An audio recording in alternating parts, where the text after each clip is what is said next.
We're back here on the Greg Peterson Experience, right here on VSiN, the Sports Betting Network.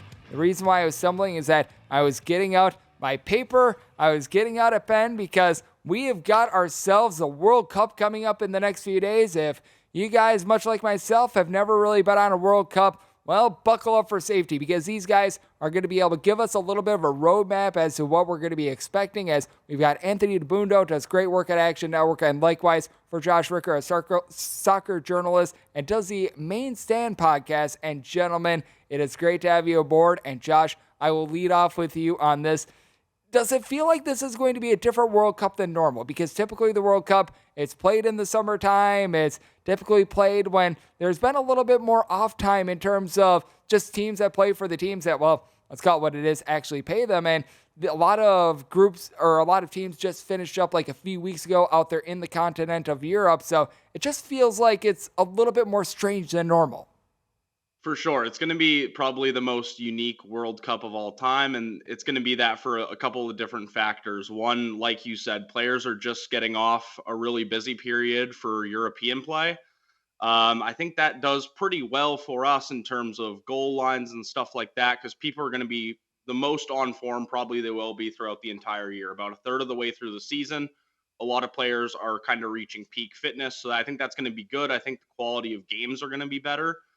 But the weather's going to have a pretty big impact as well. You're looking at 90-degree weather, especially on those 1 p.m. kickoffs in Qatar. I think that's going to probably affect some older teams in the field, and we'll see how it affects games, especially on match day one. Yep. And Anthony, what do you think is going to be the overall just sort of takeaways in terms of having this World Cup played so late? Because out there in Qatar, as we know, it's a little bit warm out there. And do you think that there is going to be a little bit more fatigue on top of that? I'm sure it's going to be a little bit more difficult for folks out here in the U.S. to watch these games live as well. Yeah, certainly for you guys out on the West Coast with 2 a.m. start times in some of these games. I'm awake for them. Absolutely. But yeah, you mentioned the heat. How does that accumulate over the course of the tournament? Maybe not match day one, but by the time these teams are playing 3, 4, 5 matches in about a 2-week, 3-week period, it starts to add up, and the teams with more depth and the teams with more youth, I think, will benefit from that. And like Josh mentioned, you look at the turnaround. I mean, a lot of these players just played Saturday and Sunday for their club teams, and in about 3 or 4 days are now going to be playing halfway across the world in Qatar for their national teams. So there is a big turnaround. They're used to it a little bit with international breaks. It's kind of like helter-skelter, get in, play 2 games, get out. So it's not the end of the world, but like you mentioned, how does that add up as we get deeper into this tournament for some of the big favorites? And with this early, or I should say with this very late start time, because typically this happens in the summer months, now we're getting it in the winter months, Josh, I want to ask this to you. Do you think that this is going to be good for scoring, or do you think that this is going to be a little bit more poor for scoring? Because just from watching World Cups personally, it's just always the most intense defense that you can find. Every goal is gold in this tournament. Do you think that we're going to see a little bit more or less scoring as a result of all of this? Yeah, I think we're going to see a little bit more scoring. While teams don't necessarily have the prep time that they might have had in previous World Cups in terms of time spent with the actual national team, like I said, I think having those, games right off the back of this, whether it's been in the Premier League, the Champions League, clubs have been really busy and players have been as well. So they should be at kind of peak playing performance. I'm expecting the Stars to really dominate. I'm expecting a little bit the chalk to dominate as well, because I think talent's probably going to win out. So yeah, I would expect a high-scoring World Cup. I'm actually looking at the over for the total World Cup goals. I think that's at 163.5, and that's hit in the past 2 World Cups. I'm expecting that to even be higher this year. And Go ahead. Sorry about that, because you mentioned something that is very interesting. And I want to throw this to you, Anthony, because you just mentioned it, the fact that these guys have not spent as much time with the national team. Do you think that that is going to benefit a little bit more some of these younger teams because they've got more fresh legs in just terms of what we're all seeing in general? Or do you think that that is going to help out these teams that they've played more games together, these teams that they've been able to get more friendlies together, they've been with each other for 10 plus years? Because I feel like you could look at it one of 2 ways because of the way that things are shaking out. Do you give a little bit more of an advantage or a disadvantage to these teams with a lot of experience together?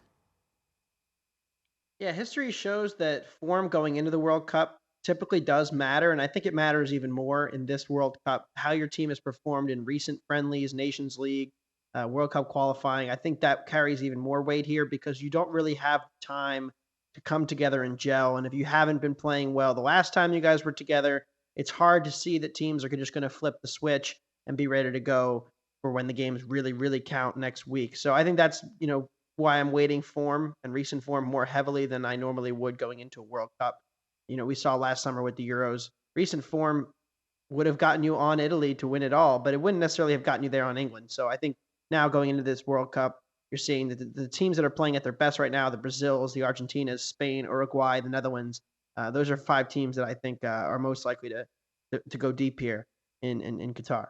Yep, and you mentioned some of the favorite teams, and a lot of these teams, they've got a lot of stars now. Someone like a Kylian Mbappe, as we know, he's just starting to come into his prime. He's someone that was able to bust onto the scene 4 years ago with France as they had an incredible run in the World Cup. But we know that there's a few older guys like a Messi, like a Cristiano Ronaldo. You're able to name off those guys. Neymar, guys that we have come to love for so long, and for a lot of these guys, it might be their last World Cup, or they might be just on the back half of their career in general. Josh, want to throw this out there to you. Is there maybe going to be a little bit of overvaluing on some of these, shall we say, aging stars in this World Cup? Probably. I would say there's probably going to be a little bit of overvalue on guys like Ronaldo and the impact he might bring to Portugal. In terms of Messi, though, I've kind of rode against him for a long time. I think there is a storybook ending here for Lionel Messi, so I don't think there's overvalue there or for his Argentina side. They've gone 36 games unbeaten now, just one shy of Italy's record of 37. I think they're going to have a really big World Cup, and I think a guy like Lionel Messi is going to have a lot to say about it. And his form at PSG in the past year and a half kind of tells you all you need to know about how good he still is. Yep, and do you think that, I'll throw this to you, Anthony, do you think that there's any value on some of these older guys in terms of the Golden Boot, or do you look at more of the younger guys like an Mbappe? Do you look at maybe a little bit more of a long shot, someone that has been able to bust out the last year or two in terms of like the Premier League as being guys that you'd be taking a look at in that futures market? Yeah, I think there's a big difference between Messi and Ronaldo right now. Messi, 11 goals for PSG this year in just over 15 matches. He's been dynamite, excellent form of his life, really, and as good as he's ever been. Ronaldo, that has not been the case. He's been feuding with the manager, feuding with the staff, feuding with the team, not playing much, and hasn't looked good when he's played. So I think there's a big difference there. In terms of the Golden Boot market, I don't love playing favorites in this market. I like to look further down the board. There's a player, Alvaro Morata, sitting 40, 50 to 1 out there. He's going to be on the best attack, one of the best attacks in this tournament. He's going to be the main striker. He's going to be on penalties, and I do expect Spain to go deep in this field in this tournament. So I think looking a little bit further down the board to try to hit a long shot. There's another player, Cody Gakpo, Dutch striker, forward player. He's had 9 goals and 12 assists for PSV Eindhoven this year in the Netherlands. Not quite the league talent level that he's playing up against, but certainly a breakout star that all the top clubs in Europe have their eye on, and somebody that could surprise in this tournament if you're looking for kind of the young breakout star that nobody's heard of. I do like Cody Gakpo down the forward.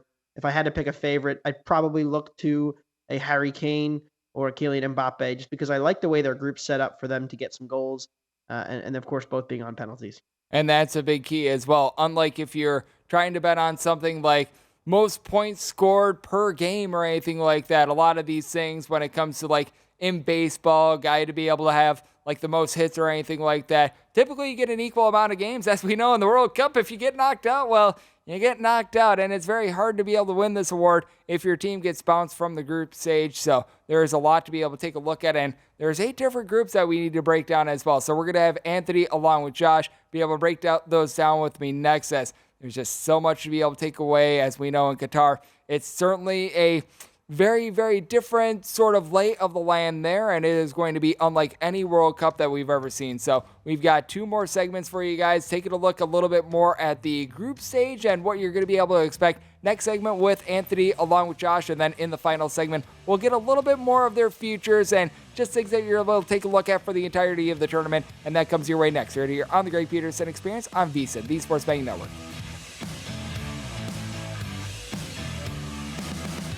being rejoined by Anthony Dabbundo, does great work over at Action Network, and Josh Ricker, likewise, soccer journalist and does the Main Stand podcast. And now let's take a look at these groups, and I will lead off with you, Anthony, because we've always got a few group of deaths out there. We've always got a few fascinating groups, but just want to get your thoughts on the group that U.S. has drawn, because they're going to be playing against Wales in round number 1, and I don't think that this was necessarily like the most favorable draw in the world, but I think that at the same time, the U.S., they didn't draw too bad, and they've got a little bit of a shot to be able to make it to the knockout round.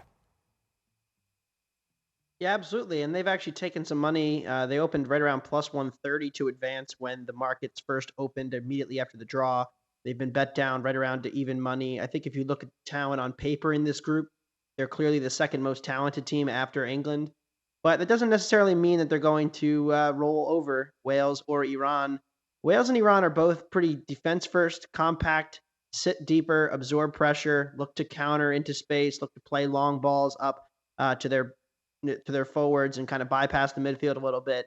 And those are the kind of teams that have given the U.S. trouble in CONCACAF World Cup qualifying. And when the U.S. has had to break down opponents who are sitting deeper, that's where we've seen some flaws and some struggles for this U.S. team. But they also, like I said, will have the more talented team in those two games. So I think the first game against Wales is really key. If they're able to bag 3 points and win that match, I think they're in very comfortable position to get out of this group.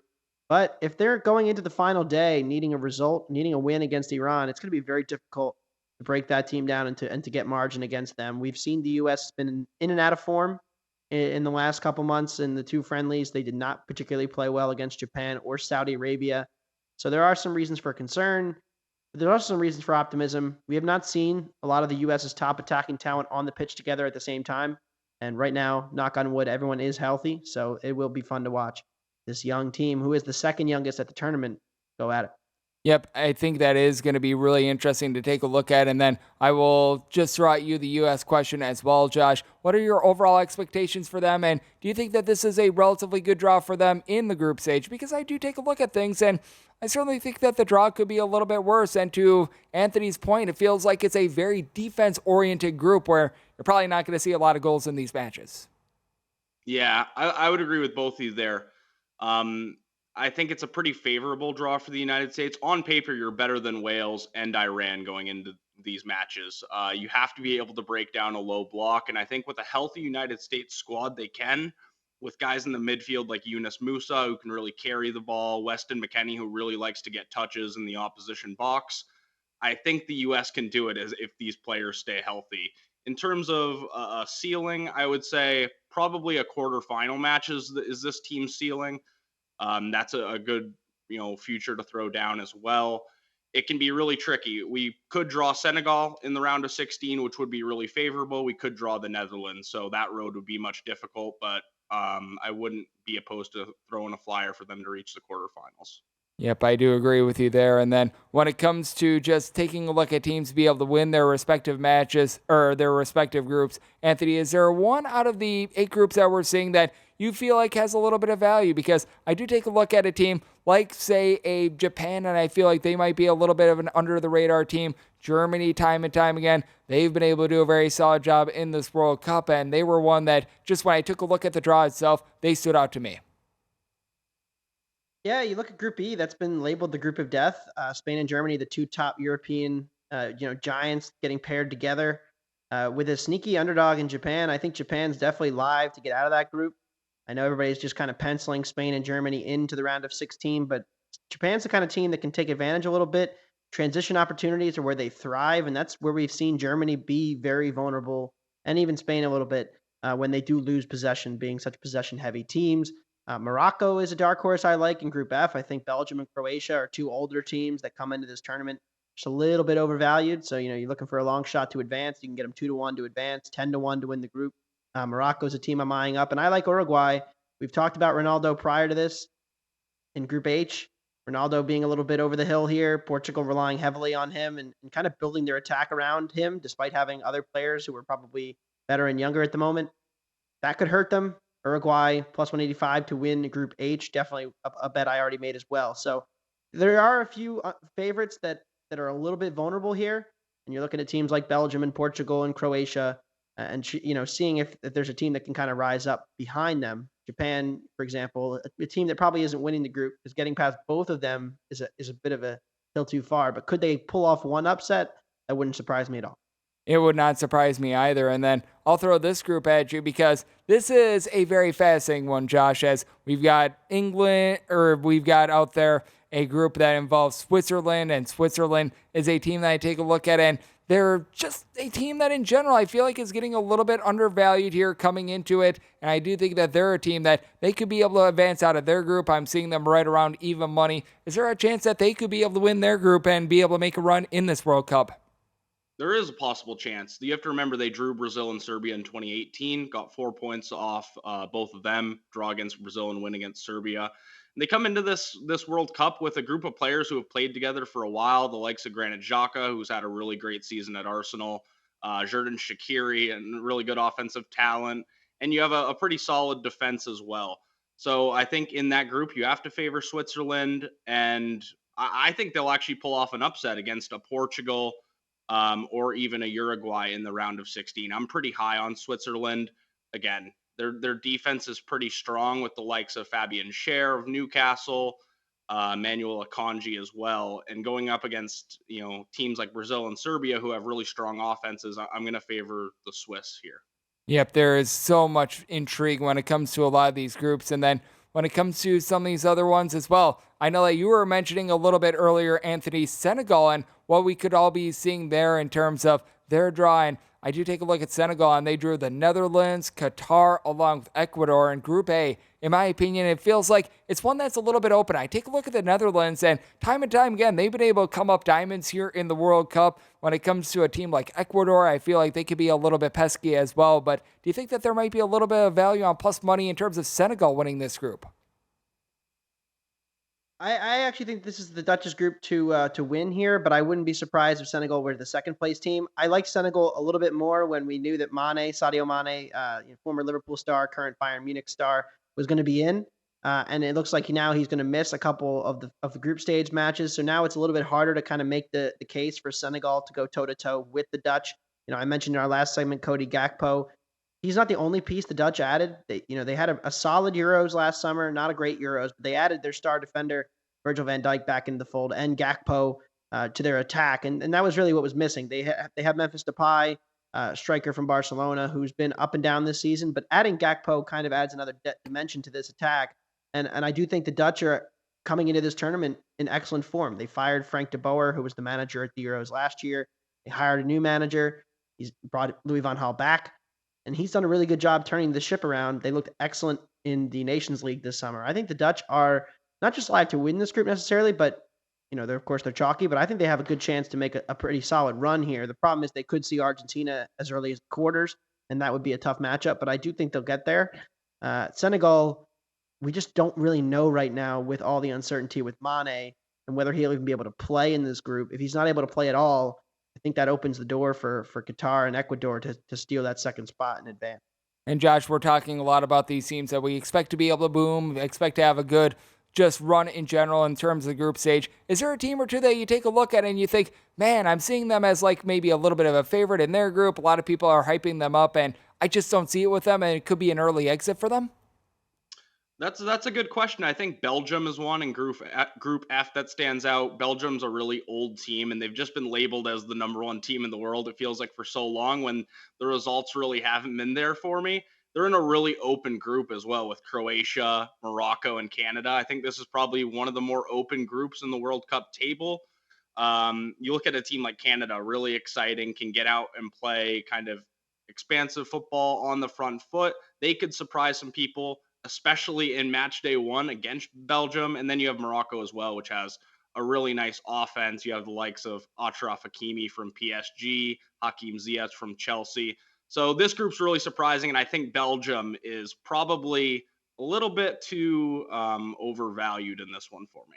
Yep, I do think that Belgium is a team to take a look at as well, because I remember in the 2016 World Cup, they were coming in with a whole bunch of fanfare as well, and some of those guys are getting a little bit longer in the tooth. So we shall see what happens there. But we've been taking a look at just the lay of the land. We've been taking a look at a lot of these groups. The matches are getting set within the next few days, so we're going to be rejoined by Josh and Anthony. Anthony does a great job over there at Action Network, and Josh does the Main Stand podcast. So we're going to be taking a look at these early matches of the World Cup here on VSiN, the Sports Betting Network.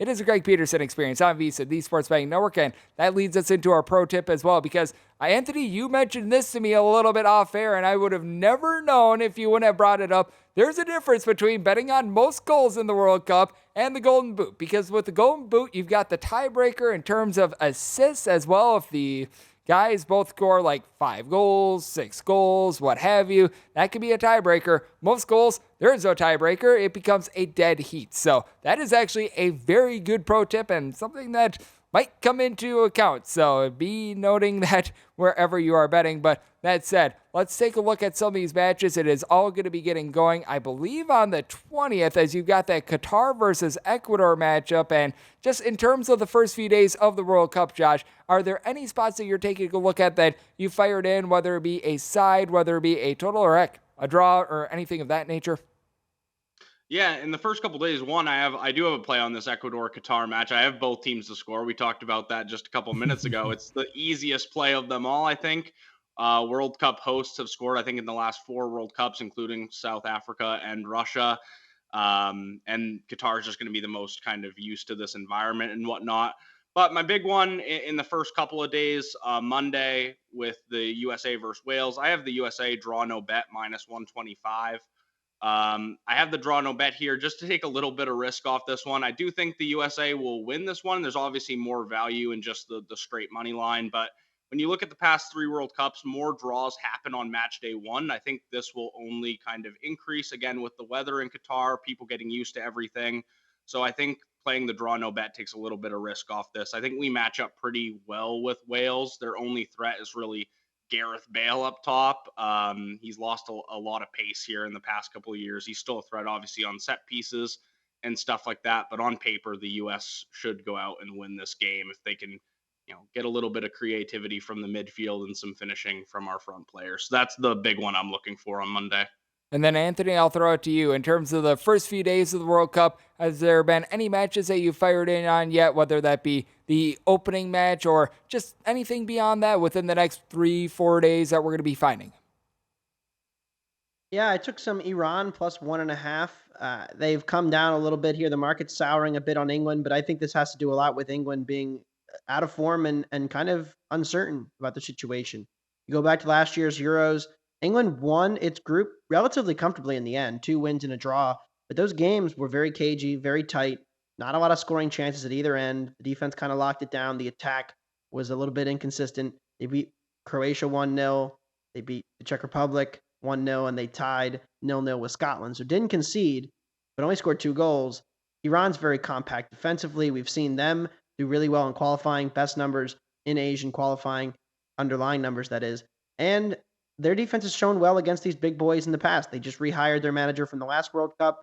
The last World Cup, they were within a goal to Spain, lost by 1, tied Portugal. So they're more than comfortable going up against the big sides.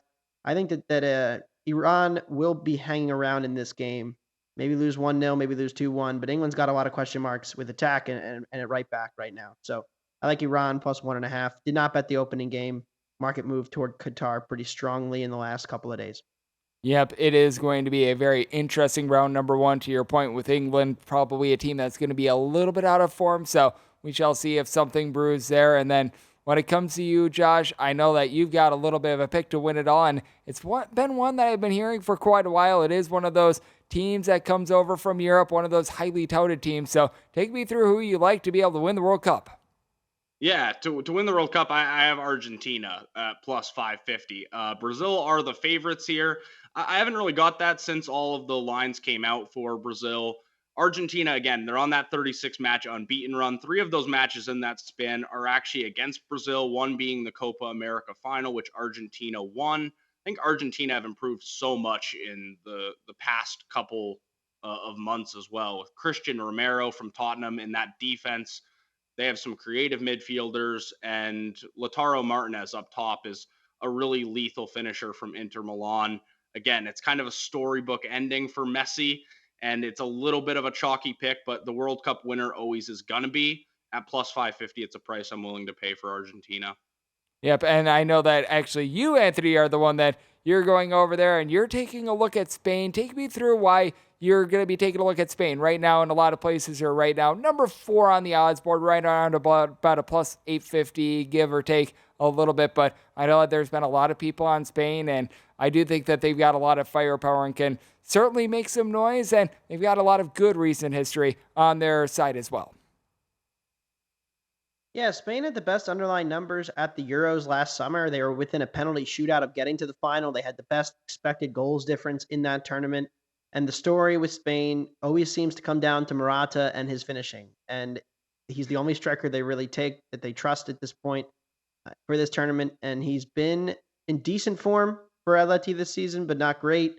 I think the biggest question mark is his finishing and whether or not it comes and goes. But finishing is a thing that tends to be pretty variant, goes up and down, and you can't really predict it going forward. So if Morata just runs well or okay for a few weeks, the rest of this Spain team is the perfect combination of peak age talent, experienced veterans like Sergio Busquets in the midfield, and their pair of teenagers with Pedri and Gavi in the midfield, 2 electric teenagers who really dominated and played, especially Pedri, played really well at the Euros last summer. So I think Pedri and Jordi Alba is the aging left back, and they have a good mix of young attackers coming through, Ferran Torres, Dani Olmo.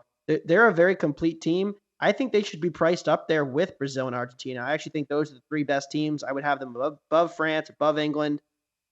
That's a really interesting, that's my favorite. And then I did throw a long shot on Uruguay. Case for Uruguay, 50-1. Of course, a bit of a long shot down the board. But if they win the group, they'll end up on the opposite side of the bracket from Brazil, Argentina, potentially Spain, and the Netherlands, which would leave them a decent path to get through that group, get through that bunch where they could face an England or a France, who I think are generally a bit overvalued here. So Uruguay is my long shot pick.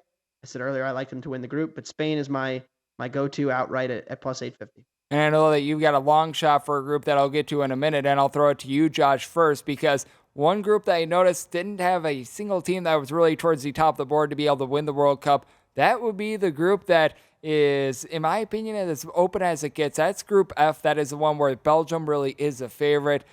I remember you saying that it could be a little bit of an early exit for Belgium. Would you perhaps consider a little bit of a long shot future on any sort of these teams to be able to win the group or be able to advance?